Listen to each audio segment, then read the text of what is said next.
Okay, so the other key question that we thought we could answer from existing data was, what is the relationship between wasting and stunting? Like, how do these, is there a direct relationship between the two? When a child is wasted, are they more likely to become stunted? The other way around? Is there some biological relationship between these two things? And this quote is from the stunting brief, the WHO policy brief on stunting that went along with the WHO targets, which indicates, it's just saying, well, if a child's wasted for a long time and it recurs and they don't have enough food to recover, then it may well lead to stunting. But again, something that makes sense but hadn't really been looked at in great depth. When we did the evidence review, we came across this paper, this data by Stephanie Richards and colleagues. Again, Bob Black was one of the authors. He crops up a lot. And they were actually studying diarrhea and wasting and stunting. And so they had 8 longitudinal studies or historical studies that they put together. Again, Africa, Asia, and Latin America. And they were exploring diarrhea and growth. And they had measurements every 3 months. And this was 1,604 children. And what they found, and this is at country level, but they found that the prevalence of stunting, so the proportion of stunting in the 18 to 24 month olds, so the older children, at a country level was correlated with the proportion of children who were wasted in the previous period. So that's the being wasted between 0 and 17 months of age, and then this is later being stunted. So very crude analysis, country level, but you see their correlation between these things. And then they looked at an individual level, and this is being wasted in the different periods. So between 0 and 5 months of age, and 6 to 11, and then the older age group over 1s.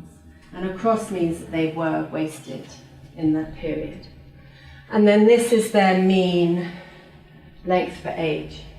So down here are the more stunted.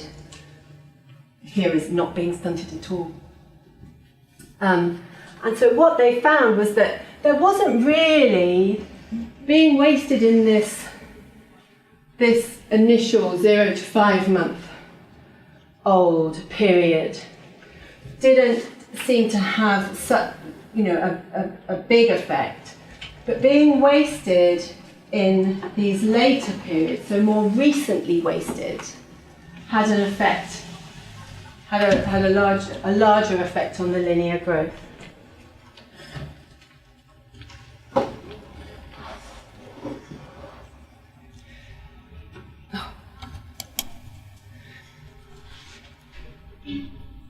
Looking at existing data, we also came across this old 1982 paper from Bangladesh, which looked at a population over time, over seasons. I mean, it's a paper that's often quoted as showing seasonality in both wasting and stunting.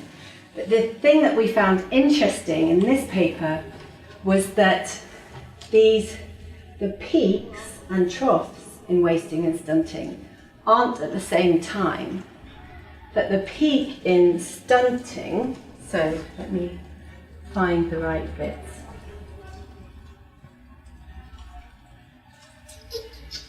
So this is the where the lowest height or length increments are happening. So the poorest growth in that population. And this is where the poorest weight growth, as it were. So this is the most wasting and this is the most stunting. You see you have the most wasting comes first, or happens, and then you get a dip in linear growth. So ponderal growth dips, then linear growth. And equally, when you have an increase in ponderal growth, so where weight gains are better, you later have this increase in length growth. Again, not very good data, it's population level, but it's interesting that there's this time lag. And actually one of the researchers in the wasting stunting group had done analysis on data in Bangladesh and found a very similar, this seasonal pattern that tracks each other by about 3 months. But he's never published it. We keep nagging him to publish it. So the opportunity we had was that one of the members of the wasting stunting group, Sophie Moore, is from the MRC group in Gambia. And so that is the MRC research station. So they have these cohorts of children that they've been following and measuring everything under the sun for years and years. But had never looked at this question of how a child experiences wasting and stunting.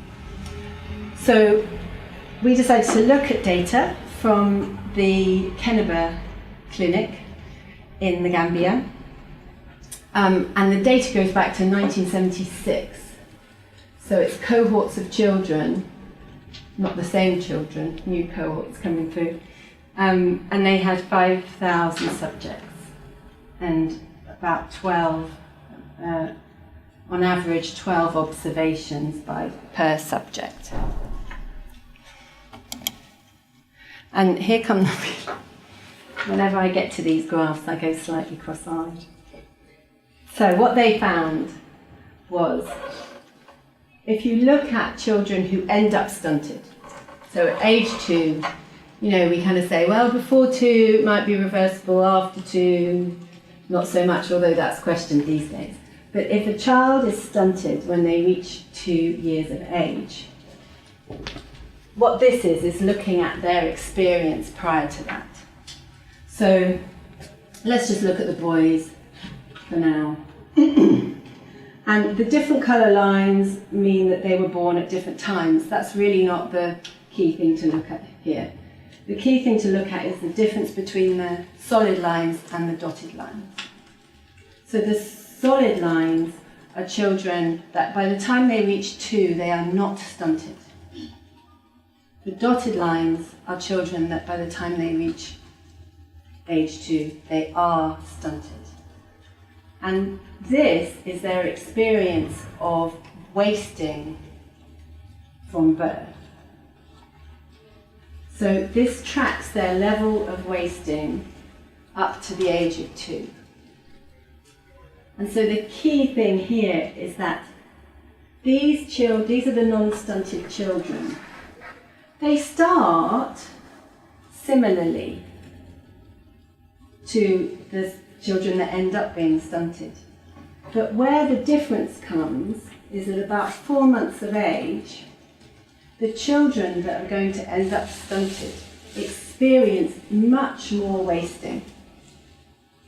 And this is the kind of periodic wasting than those children who end up not stunted. Their weight falls off, but they are higher, they retain a lesser level of wasting and don't experience such deep levels of low weight for height than the ones that end up to not be stunted. Can you see that on that graph? Sometimes I look at this and go, what does it say? And the same for girls, though, like we said before, the girls experience a bit less wasting than the boys. The boys are experiencing more wasting. But the key thing is that if you end up stunted, you're more likely to have experienced more wasting. And this is a population, actually, in Gambia, because again, they have been studied, they are highly studied and highly followed up. They have very good health coverage, and they have very, very high levels of exclusive breastfeeding. So this is why this was particularly shocking, actually, to the team. And they are now doing a lot more work on, controversially, breast milk quality. Very good. The thing is, if you've got high levels of exclusive breastfeeding, you know, the fall off is coming before 6 months. So either you think you have and you don't, or something else is going on. So it raised quite a lot of questions. And then on the seasonality thing, I'm trying to remember, because I haven't looked at what their conclusions were on that for a while. I'm just going to see if I've got it in my notes. Oh, I haven't got it. There was something interesting about time of birth. I can't remember which is the rainy season and which is the dry season on it. You can look at it, the paper's there, and it's on your reading list, so you can look at that, actually. Then another complicated slide. So the last complicated slide is the same analysis, so the same data from Gambia, looked at the increased odds of becoming stunted if you're wasted, and equally the other way around, the increased odds of becoming wasted if you were stunted. And with this data, we found that, and this again with this 3-month time lag, which seems to be, it was what the Richards paper initially found, this 3-month time lag. It's what the seasonal population figures are indicating. There's something about this 3-month relationship. But what we found was that current wasted status increases the odds of being stunted 3 months later by a factor of 3. Now, and that's irrespective of the current status. So the current level of stunting was controlled for, but the same is true vice versa, but not to the same extent. So you're also more likely to be wasted 3 months later if you are stunted now, but by a factor of 1.5. So this was just another piece of the puzzle, really, indicating that these two things have a relationship with each other. And there's a really interesting paper that I didn't put on your reading list that I can give you, which Andre Briand led.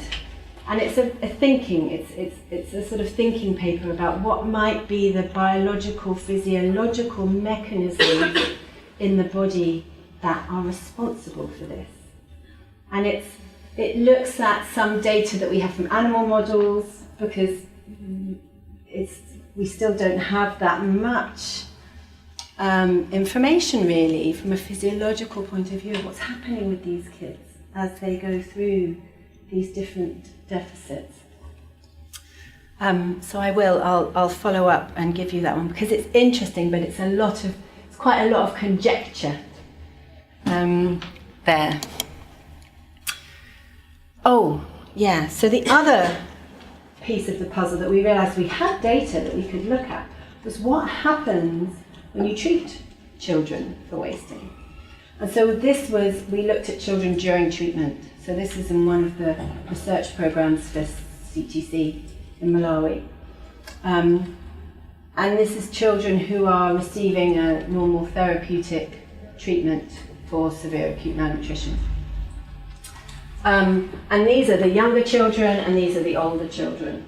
And this is what's happening with their height for age. So this is when they're admitted. Then this is when they leave OTP. So is that a term that is familiar? Okay. So this is when they leave the therapeutic treatment. Then they go to, it was an emergency program, so they went to SFP afterwards. So then they're in SFP for a while, they leave SFP, and then they did a follow-up at, I want to say 3 months.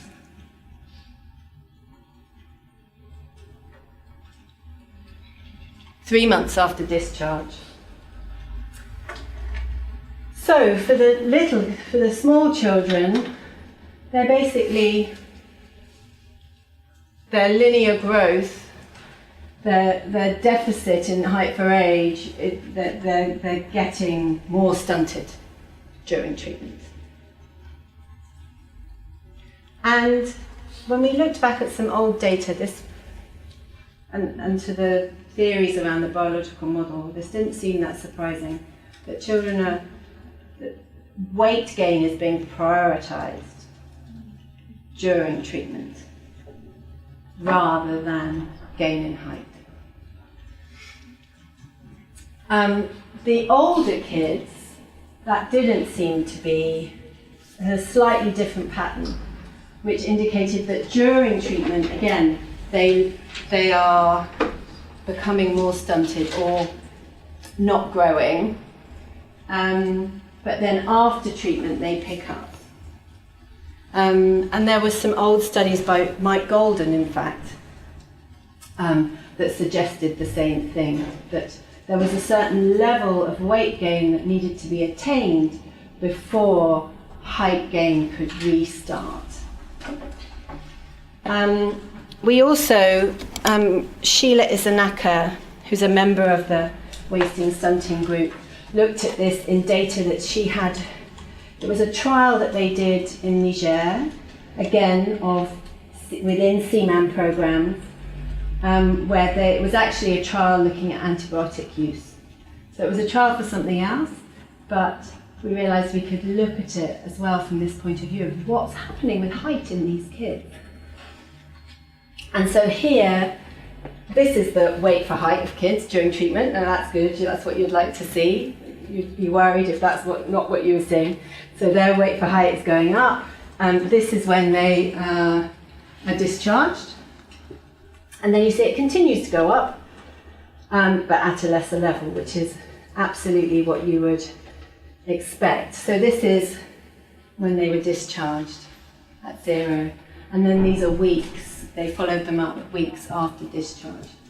So what you see at the same time is, this is height for age falling off during treatment, and then leveling, not really restarting, but just faltering less. So they are growing because they're now not, their height for age is not going down significantly, so they are growing. Because this is, height, Z-score, along the side. So our conclusions on this, the relationship between the two, are that children's linear growth during treatment seems to falter. It may speed up again after discharge, but these kids are not catching up what they've lost during treatment. Periods of wasting seem to contribute to stunting. There seems to be this 3-month time lag. Equally, periods of stunting are associated with later wasting, but not to the same extent. So, what are the implications of that?